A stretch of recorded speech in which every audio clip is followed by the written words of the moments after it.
Halo semuanya, pada video kali ini kita akan membahas mengenai program logika yang digunakan pada sistem embedded. Sebelumnya, mungkin beberapa dari kalian masih asing dengan istilah tersebut.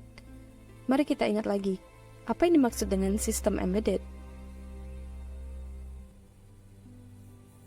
Jadi, sistem embedded adalah sistem komputer yang terintegrasi dalam satu produk atau perangkat elektronik yang berfungsi untuk mengontrol dan memonitoring perangkat tersebut. Pada sistem embedded sendiri, program logika digunakan untuk mengatur aliran data dan menjalankan berbagai fungsi dari perangkat. Program logika ini biasanya diimplementasikan dalam bentuk program kecil yang disebut dengan firmware. Firmware sangat penting bagi perangkat embedded karena biasanya tidak dapat diubah oleh pengguna akhir dan harus memenuhi standar tertentu untuk memastikan stabilitas dan juga keamanan dari sistem yang ada di dalamnya. Salah satu jenis program logika yang umum digunakan pada sistem embedded ialah Finite State Machine atau yang disingkat dengan VSM. VSM merupakan model matematika untuk menggambarkan aliran logika dalam suatu sistem. VSM dapat mengontrol berbagai fungsi sistem seperti sensor input, bilangan output, dan kontrol dari perangkat. Sebagai contoh, VSM digunakan untuk mengontrol pintu otomatis.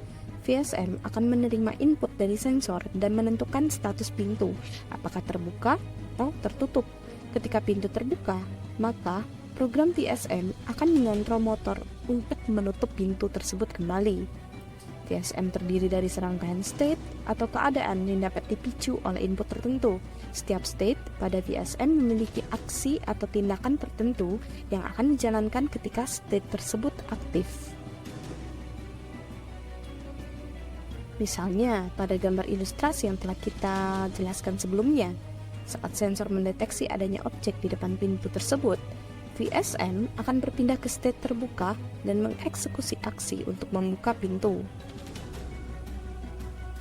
Ketika sensor mendeteksi tidak ada objek lagi di depan pintu, maka VSM akan kembali ke state menutup atau tutup dan mengeksekusi aksi untuk menutup pintu.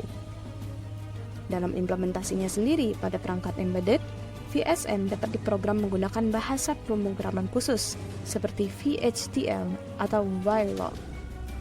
Dalam kesimpulannya, program logika seperti VSM ini sangat penting dalam pengembangan sistem embedded karena dapat membantu mengatur aliran data dan menjalankan berbagai fungsi pada perangkat yang ada di dalamnya.